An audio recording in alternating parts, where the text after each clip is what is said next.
সুপ্রিয় শিক্ষার্থীরা, আজকে আমরা হুইস্টন ব্রিজ নিয়ে আলোচনা করব এবং হুইস্টন ব্রিজ কি, চার্লস হুইস্টন ইনি একজন ব্রিটিশ বিজ্ঞানী, তার নাম অনুসারে কিন্তু আমরা হুইস্টন ব্রিজ নামকরণ করেছি।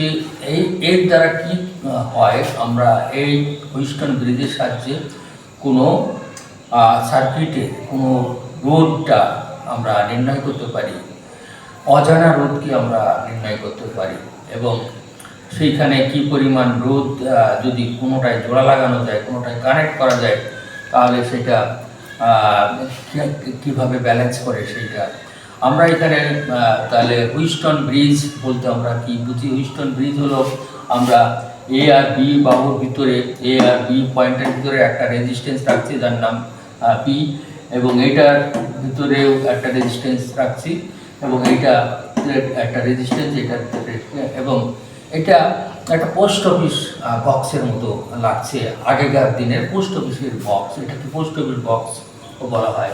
তা এইটার সাথে তাহলে বি বিন্দু এবং ডি বিন্দুর সাথে একটা গ্যালভানোমিটার ফিট করা আছে, তার সাথে আর একটা চাবি আছে, আর এ বিন্দুর সাথে আমরা সি বিন্দুতে এটার সাথে আমরা একটা পরিবর্তনশীল রোধ নিয়েছি এবং এখানে আরেকটা চাবি K1 নিয়েছি এবং এটার সাথে একটা ব্যাটারি নিয়েছি, এটা ব্যাটারি আমরা নিয়েছি এবং এটা এ বিন্দুর সাথে কানেক্ট করেছি।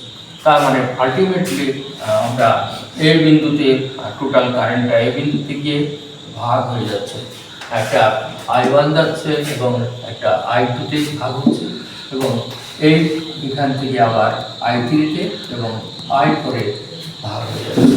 তা এই যে ভাগ হয়ে যাচ্ছে সেইগুলো আমরা শুধুমাত্র কির্চফের সূত্র বা কার্চফের সূত্রের মাধ্যমে আমরা ব্যাখ্যা করব। কির্চফের সূত্র আমরা জানি যে এখান থেকেই ব্যাখ্যা করতে পারবো যে এইখান থেকে কারেন্ট ভাগ হয়ে যাচ্ছে, যে পয়েন্ট যাচ্ছে এইখানে, তাহলে আমরা কোন কোন জায়গাটা ধরবো, একটা তাহলে এ ডি বি এ, এই বদ্ধ বর্তনী এ ডি বি এ, এই বদ্ধ বর্তনীটা আমরা যদি কির্চফের প্রথম সূত্র অ্যাপ্লাই করি তাহলে আমরা লিখতে পাচ্ছি এ ডি, তাহলে এ দিয়ে আমরা কারেন্টটা যাচ্ছে, তাহলে কারেন্টটা এই বিন্দুতে হচ্ছে, যদি তৈরি হয় তাহলে আমাদের এখান থেকে একটা যাচ্ছে, আবার এখান থেকে একটা যাচ্ছে। তাহলে আমরা যদি এই বর্তনী ধরি, বি বিন্দুতে যদি আমরা ধরি, আবার এই বিন্দুতে আমরা ধরি, তাহলে প্রথমে আমরা কিন্তু বি বিন্দুতে কির্চফের প্রথম সূত্র ধরব, আর দ্বিতীয় সূত্র কিন্তু এই পথ দিয়ে একটা যাচ্ছে, আবার এই পথ দিয়ে একটা যাচ্ছে, সেটা ধরবো। তাহলে আমরা প্রথমে বি বিন্দুতে আমরা যদি কির্চফের প্রথম সূত্র অ্যাপ্লাই করি, তার মানে কারেন্ট যাচ্ছে এইদিকে, তাহলে I1 ইজ পজিটিভ, যখন যায় সেটা পজিটিভ আমরা জানি। তারপর এখান থেকে আবার ব্যাক পক্ষপাতে চলে যাচ্ছে, তাহলে এটা নেগেটিভ, I3 ইজ নেগেটিভ। আমরা বি বিন্দুতে অ্যাপ্লাই করেছি কির্চফের প্রথম সূত্র। আর আইজি কারেন্টটা কীভাবে, আমাদের যেদিকে জয়েন্ট আছে এইখানে জয়েন্ট, এখানে এই জাংশনটা ওখানে, সুতরাং ওখান থেকে চলে যাচ্ছে, এও চলে যাচ্ছে, এও চলে যাচ্ছে। কির্চফের প্রথম সূত্র কিন্তু আমরা বোঝাচ্ছি, এ এখানে যাচ্ছে পজিটিভ, এখান থেকে চলে যাচ্ছে, এখান থেকে চলে যাচ্ছে, এটা বোথ নেগেটিভ, সুতরাং এদের মান শূন্য হয়। আমরা জানি যে বীজগণিতিক যোগফল শূন্য। আমরা আবার আরেকটা, যদি বি বিন্দুতে কির্চফের প্রথম সূত্র ইউজ করি তাহলে আমরা কি দেখছি এখানে, যে I2 এটা হলো পজিটিভ ধরছি, আর এইটা পজিটিভ ধরবো কেন, এখানে এই দিকে যাচ্ছে, তাহলে IG যাচ্ছে, আর মাইনাস I4 হলো এখান দিয়ে চলে যাচ্ছে, সুতরাং এইটা, তাহলে এই দুটো সূত্র হলো কির্চফের প্রথম সূত্র অ্যাপ্লাই করা হয়েছে জাংশন তৈরি যাবে, এইটা এই বিন্দুতে।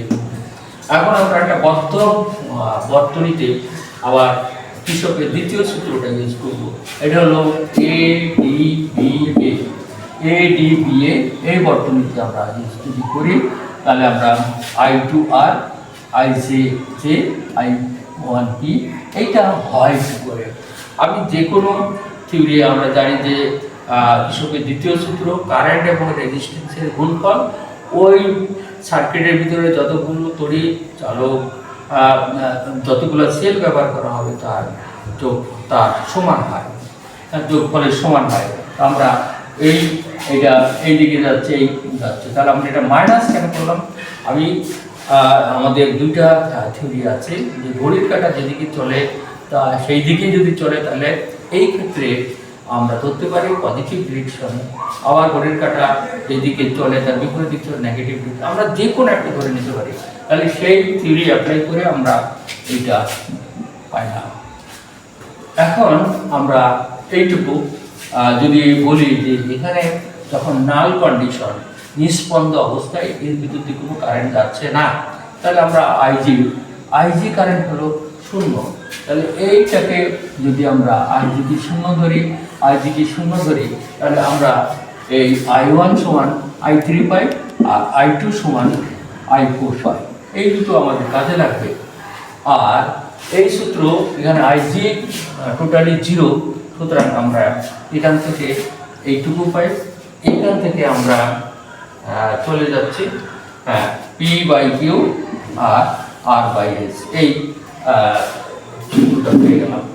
এখন আমরা দ্বিতীয় সূত্র প্রয়োগ করব কৃষকের, সেটা হলো এই ডিরেকশনে, এখান থেকে এখানে, এখান থেকে এখানে, এখান থেকে এখানে, এখান থেকে আবার এখানে, তার মানে A, B, C, A।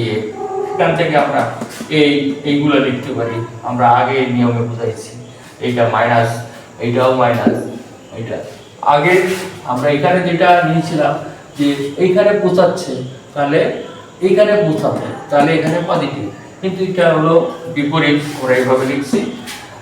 এখানে থেকে আমরা পাচ্ছি কি I1 কি এই নেগেটিভগুলো ওই দিকে নিয়ে গেলাম, এগিয়ে I1 সমান I1, তাহলে I3 সমান আমরা I3 সমান I1 লিখলাম, এবং I2 জায়গায় আছে, I4 সমান I2 লিখে আমরা এখান থেকে একটা ব্র্যাকেট করলাম। I1 বাই I2 হবে এটা I1 বাই I2 সমান এইটা দাঁড়াচ্ছে, এইটা আমরা পাচ্ছি। এখানে আমরা দেখছি যে I1 বাই I2 সমান R/P, তাহলে এটা সমান এটা। এখান থেকে আমরা চলে আসলাম কোথায়? এইখানে, এইটা এখানে আমরা বদল গুণন করে দিলাম, গুণন করে দিয়ে এখানে কাটাকাটি হয়ে গেল। I2 সমান PS সমান P/Q সমান R/S। সেই হুইস্টন ব্রিজের নীতি আবার চলে আসলো যে এটাকে ব্যালেন্স বলা হয় বা সাম্য অবস্থা বলা হয়, হুইস্টন ব্রিজের সাম্য অবস্থা বলা হয়। তার মানে হুইস্টন ব্রিজকে কৃষকের সূত্র দ্বারা ব্যাখ্যা করা যায়, আবার অহমের সূত্র দ্বারা ব্যাখ্যা করা যায়। এখানে নিষ্পন্দ বিন্দু কোনটা আমরা আগেই বলেছি যে এখানে ভিতর দিয়ে কারেন্ট যাচ্ছে না, সুতরাং গ্যালভানোমিটার ভিতর দিয়ে কারেন্ট যাচ্ছে না, সুতরাং একটা নিষ্পন্দ বিন্দু সৃষ্টি হয়েছে। ওকে, সবাইকে ধন্যবাদ।